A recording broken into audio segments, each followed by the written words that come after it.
longtemps que tout le monde est angoissé, les gens ont peur. Je vais vous raconter une petite histoire que j'avais l'habitude de raconter toujours avant Rosh Hashanah. Alors il y avait un monsieur qui, lui, il était toujours en panique. C'était vraiment invivable. Son fils avait tardé, ça y est, c'est une théouna, il lui est arrivé quelque chose.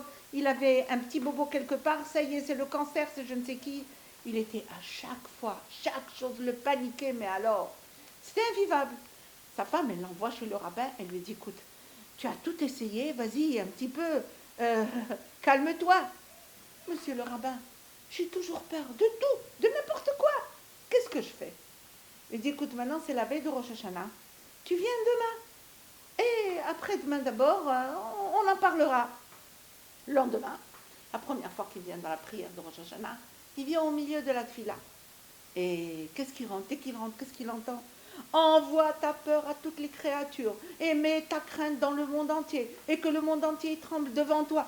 Wow! Ici aussi on parle des peurs. Il se sauve. Après Rosh Hashanah, le rabbin le rencontre et lui dit, hé, où c'est que tu étais mon ami? Je t'ai pas trouvé. Il dit quoi? Dès que je suis rentrée, qu'est-ce que j'entends moi dans la prière? Envoie trembler devant le bon Dieu. Crève. Il dit, mais mon fils, tu as oublié. C'est la peur qui libère de toutes les peurs. Quand tu as peur du bon Dieu, tu n'as peur de rien. Alors, vous, Rachel, on va avancer. Très bien.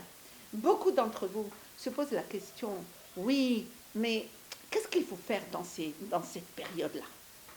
Ah, il y a pas mal de choses et pas mal de conseils qu'on va bien retenir. D'abord, la première. La première, il est dit, je crois dans le Mashiach, en une foi complète, anima amin bemuna shlema, af al pishit mamea, même s'il s'attarde, ahakelo, je l'attends. C'est-à-dire que notre mitzvah et pas dans... Bon, on croit dans le Mashiach comme on croit dans le bon Dieu, comme on croit dans sa Torah, on croit dans les 13 principes de la foi. Mais ce qu'Akadosh Baruch Hu, il attend de nous, c'est Hakelo, je l'attends. Et qu'est-ce que tu fais en attendant? Je me prépare. Et c'est justement ce qu'on dit chaque jour, dans la Hamida, 3 fois par jour. On le dit, Tzipita la Yeshua, ki Yeshua techa, ki venu kol hayom. À ta Yeshua, à ta délivrance, on est en attente, on est en espoir. Toute la question n'est pas dans ce que, ce qui est entre les mains d'Akadosh Baruch Hu est entre les mains d'Hachem, mais ce qui est entre tes mains à toi. Et qu'est-ce qui est entre tes mains? Je me prépare. Alors la vraie question et la bonne question, qu'est-ce que je fais? Très bien. Alors première chose, nous allons un petit peu, vous allez me permettre de vous citer quelque chose que, vous savez, toutes les filles qui étaient avec nous dans les pèlerinages, dans les Mekomot Akdoshim en Pologne et en Russie, etc., alors elles avaient écouté un petit peu ces conseils et ces textes que je vais vous lire parce qu'ils sont aujourd'hui plus actuels que ça. Mamash, ils nous parlent. Alors, mes chères filles, je vais vous citer quelques versets qui vont nous donner beaucoup de force, beaucoup de force. Vous rappelez les groupes qui étaient avec nous dans les pèlerinages, dans les Komot Akdoshim, quand on était parti en Russie, quand on était parti en Pologne, etc.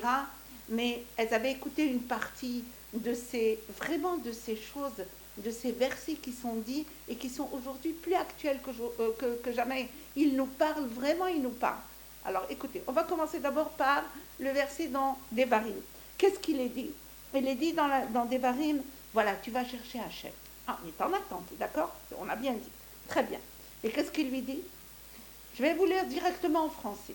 Car cette mitzvah que je t'ordonne aujourd'hui n'est pas inaccessible à toi. Il l'orechoka mimcha. Car la mitzvah zot l'orechoka mimcha. Elle n'est pas éloignée, elle n'est pas dans le ciel pour que tu puisses dire il faut monter dans le ciel pour l'amener. Elle n'est pas au-delà des mers pour que tu vas dire et si je dois traverser les mers pour l'amener. Non. Beficha ou bilbafra la sototo. Elle est dans ta bouche et dans ton cœur pour être accomplie. Dans ta bouche, disent les Mefarshim, c'est l'étude. Dans ton cœur, c'est la prière. Pour être accomplie, c'est la mise en application pour se détacher des intérêts personnels et du etc. On va donner encore quelques conseils. On n'est pas très bien. Alors donc, qu'est-ce qu'on voit? Nous dit le Rav Wolbe. Le Rav Wolbe, un des grands penseurs qui nous a quittés il n'y a pas longtemps. Qu'est-ce qu'il dit? Le Créateur n'a pas permis que la vérité soit cachée entièrement.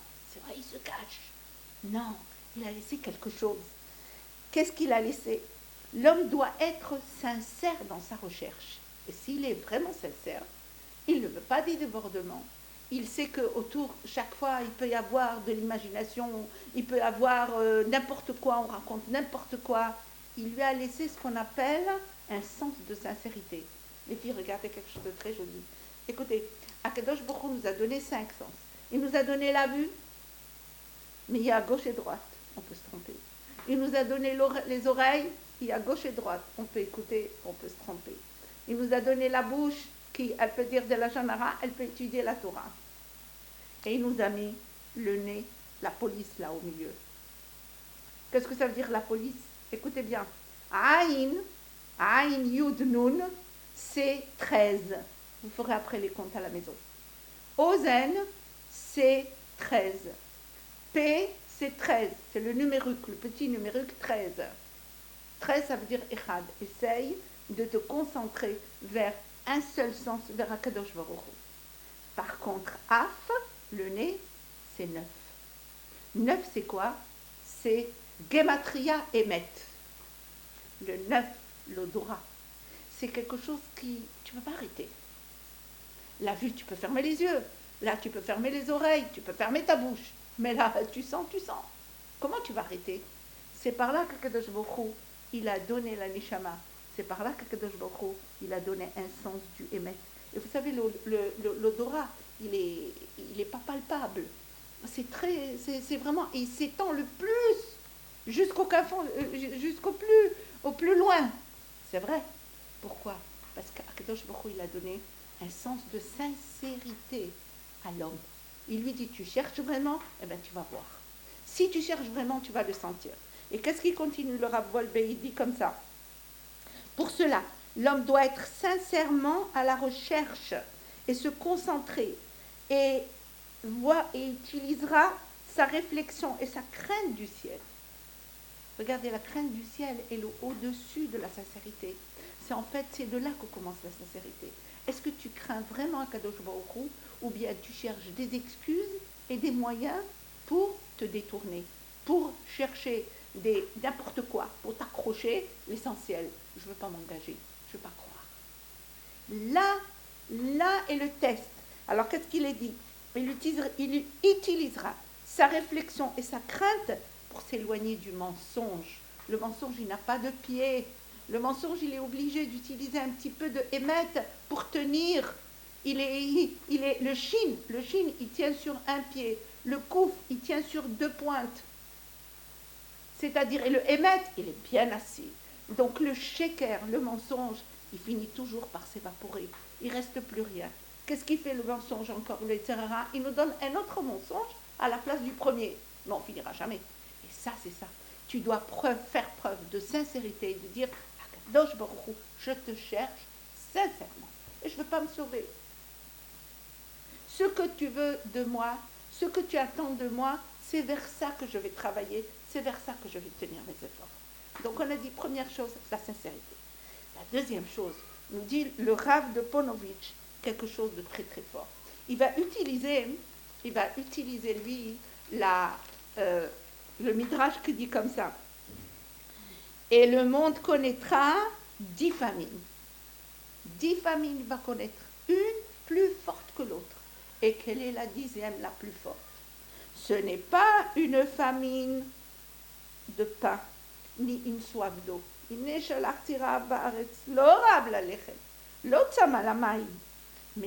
d'entendre la voix d'Hachem, la parole d'Hachem. Il y aura un besoin dans le monde d'écouter qu'est-ce que le bon Dieu il veut. Mais attendez, tout le monde cherchera le bon Dieu. Tout le monde cherchera qu'est-ce qu'on attend de nous. Parce que ce sera tellement l'inconnu, ce sera vraiment, on ne sait pas où s'accrocher. Mais alors, tout le monde va le chercher. Et là encore une fois, c'est ce qu'on a dit. Avec quelle sincérité tu vas le chercher? Est-ce que tu cherches la vérité? Ou bien tu cherches Akadosh Baruch Hu Et en même temps, tu vas voir des petites subtilités, comme ça, des petits moyens pour te sauver. L'essentiel, tu ne veux pas t'engager. Parce que reconnaître Hachem, c'est faire sa volonté, c'est accepter. Non, l'homme, il ne veut pas. Ça, c'est le terrain. Il dit, mais non, c'est par là, voilà, regarde, tu vas faire confiance en telle personne, en tel médecin, en telle chose, en telle, et encore, et encore. En fait, c'est la faute des Ovdei Avodazara. Quand ils ont créé chacun son idole, chacun son idéologie, chacun à quoi il s'accroche, l'essentiel. Non, être devant Kadosh Baruch Hu, c'est vraiment s'engager. Et s'engager devant qui? Il lit dans ton cœur, il lit dans ton... tu ne peux pas mentir devant Hachem. Hachem, c'est le émettre vraiment. Là, ça te fait peur. Là, ça t'engage. Eh oui, vraiment. Alors, qu'est-ce qu'il dit? Il dit, le Rav de Ponovitch, il dit quelque chose d'extraordinaire. Il dit, mais pourquoi ça s'appelle une famine? Une famine, c'est un mauvais décret. C'est quelque chose de pas bon. D'accord, quand il y a une famine pour le pain, pour l'eau, etc., on comprend. Une sécheresse, on comprend. L'homme souffre. Mais courir vers Hachem, regarde comment le monde se réveille, regarde comment tout le monde cherche de la spiritualité, regarde et regarde. Mais ce n'est pas une famine, c'est pas un mauvais décret. Regardez qu'est-ce qu'il répond. Vous vous rappelez, c'est les filles qui étaient avec moi. Ah là là, ces choses-là, comment elles étaient fortes. On en avait parlé à côté du Chavetz Chaim quand on avait justement pèleriné le Chavetz Chaim. Alors qu'est-ce qu'il dit? Il disait comme ça. Il disait, lorsque la personne, elle a soif et qu'elle a faim, elle va se contenter de n'importe quelle eau qu'on va lui offrir. Elle va se contenter, elle va courir, on va lui offrir une eau qui est sale, qui est pleine de boue, qui n'est pas propre. Ben ça fait rien, j'ai soif, je bois. Et de plus, il disait, elle va se contenter du minimum. Encore une fois, le terrain là, il est derrière notre oreille. Et qu'est-ce qu'il nous dit? Ne t'engage pas. Donc le minimum du minimum. C'est pour ça que c'est une famille. Alors les filles, avec ce qu'on vient d'étudier, on va réfléchir ensemble. On va chercher à Kadosh Baruch Hu, Be'emet, avec sincérité. Alors comment? Et Hachem, il ne laisse rien en l'air. Il nous donne des repères. Vous allez